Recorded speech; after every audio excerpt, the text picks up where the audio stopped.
Hello everyone, welcome back to the YouTube channel of Applied Forensic Research Sciences. Myself, Hizana Farhat, volunteer of Applied Forensic Research Sciences, and today's video is about child abuse. Contents of this video are: what is child abuse, offenders of child abuse, types of child abuse, POCSO Act, suggestion to prevent child abuse, and MCQ. So let's start. What is child abuse? Nowadays, many children below the age of 18 are abused intentionally. The abuser can be mostly a familiar person to the child, such as family members, teachers, neighbors, etc., or can be a complete stranger. Abusing a child doesn't only mean hurting a child physically, it also includes hurting a child's emotions or feelings. Both boy and girl children are facing this problem presently. In most of the child abuse cases, offenders may be a close person of the child. So, there are different types of child abuse such as physical abuse, sexual abuse, emotional abuse, and so on. We can look into detail about this later. And also, abused child may have a long-term effect which can even destroy his or her life. Next, let's see about the offenders in child abuse. Here is a pie chart in which the green color denotes the offender known to the victim and the blue denotes the stranger offenders. So the offenders known to the victim are about 93% and 7% is that of the strangers. In the 93%, 34% are family members and 59% are acquaintances, which means people related to child somehow. Now we can see the types of child abuse. So there are mainly 5 types of child abuse: physical abuse, sexual abuse, emotional abuse, neglect, and family violence. So here are some images depicting child abuses. Figure 1 shows physical abuse, Figure 2 shows sexual abuse, Figure 3 shows emotional abuse, Figure 4 shows neglection, and Figure 5 shows family violence. Now let's see in detail about physical abuse.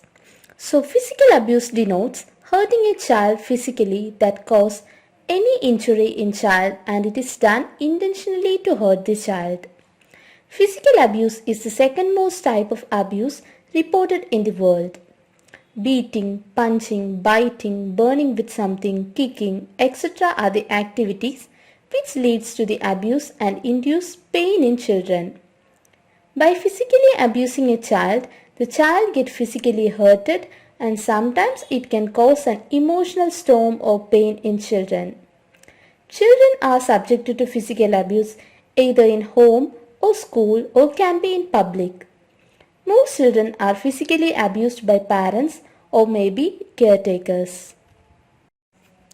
Now let's see about sexual abuse. In sexual abuse, children are often forced to engage in sexual activities without their permission. Here, a child is used by an adult for his or her sexual stimulation.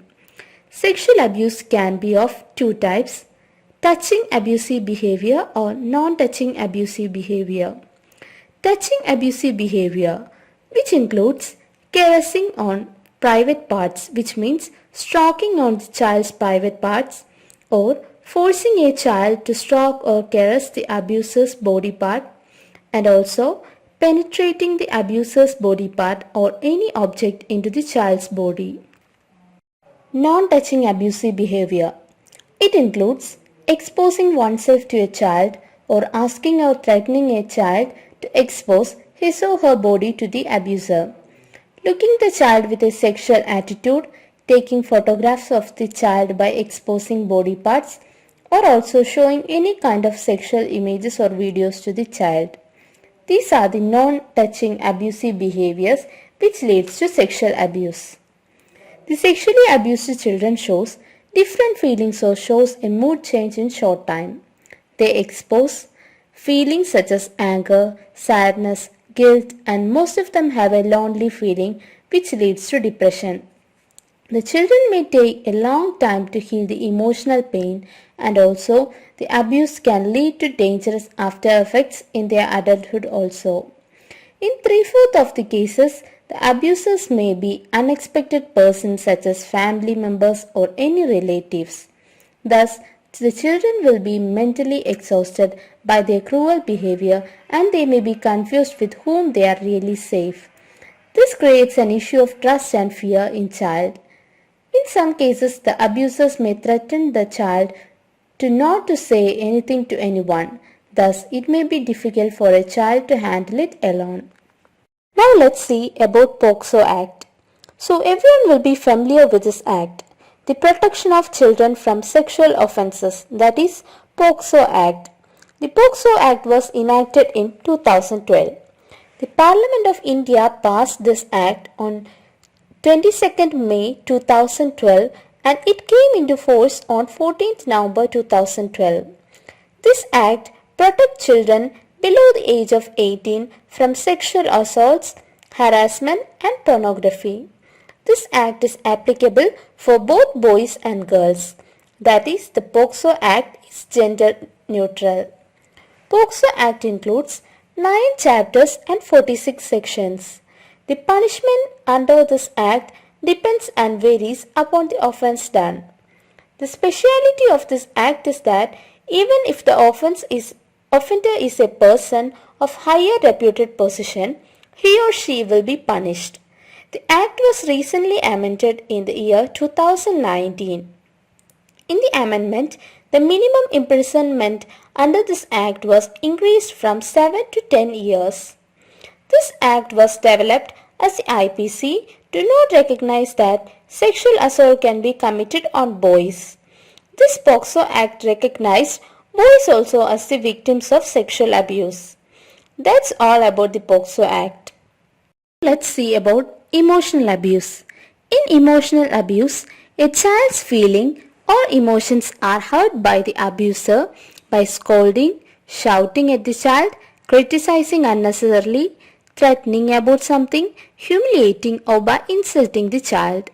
This kind of abuse can be done by parents, teachers or any other due to their stress or sometimes intentionally to hurt the child.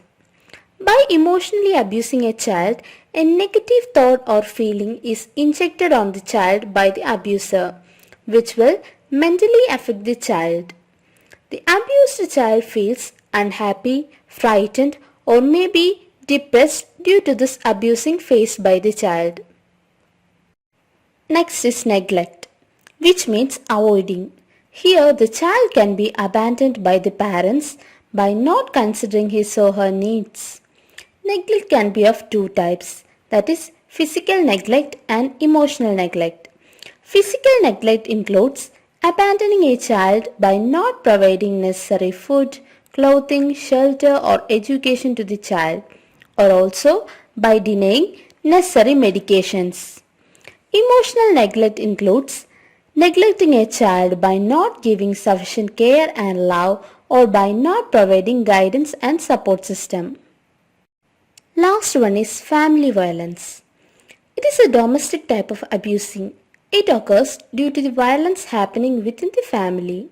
The fight between the parents can affect the children. The violence shown by the dominant person can affect the child's mind negatively. Such children may have emotional and behavior difficulties and also shows depression. The shoutings and violent activities in house or school will break the child's heart and generate certain phobias in them.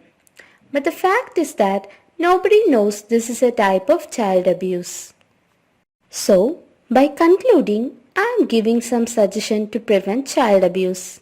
They are imposing strict punishment for child abuse, make sure that any abuse happening is reported, awareness is provided in society regarding the child abuse, and encouraging children to tell if they face any kind of abuse, generating a well-responding childline service which is available at any time. Parents should observe their children and should inquire if they shows any behavioral change. Also, parents should develop good parenting skills. Any kind of violence should be prevented in the presence of children. Encourage children to be active in all kind of healthy activities like sports, arts and so on.